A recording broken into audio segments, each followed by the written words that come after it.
Hi, Jennifer Witt here talking about self-defense.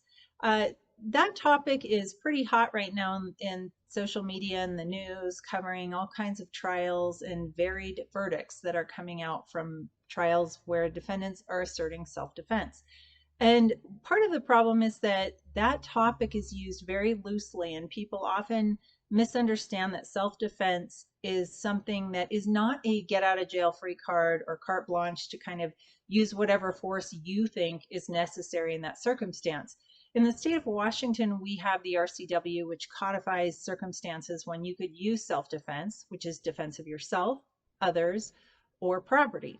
However, it doesn't necessarily very distinctly define the amount of force you can use, and that is where people often get themselves into the most trouble.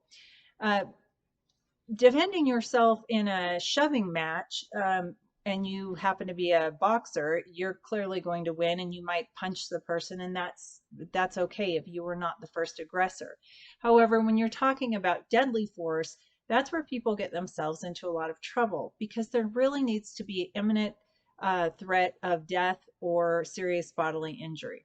And that is really a case by case analysis. A person may feel that they were in fearing for their life, but that standard is looked at objectively and subjectively. So what you thought you knew at that time based on the circumstances and what you're observing, you're entitled to present that to a jury. However, the jury is also entitled to consider the objective standard of a reasonably prudent person. Would a reasonable person do what you did? And if somebody was shoving you in a parking lot, would a reasonably prudent person pull out a firearm and shoot that person in response? Now, perhaps if you're, 80 years old and it's dark and you're in a parking garage and this person is threatening to kill you, maybe that is objectively okay. But again, these standards are very fact specific, and that's why you see in these juries varied verdicts, and even with prosecutors deciding whether to even charge the case, you see a lot of variation in that. So it's really important where you live to know the standards of self-defense. Again, Washington, no duty to retreat, or it's often termed stand your ground.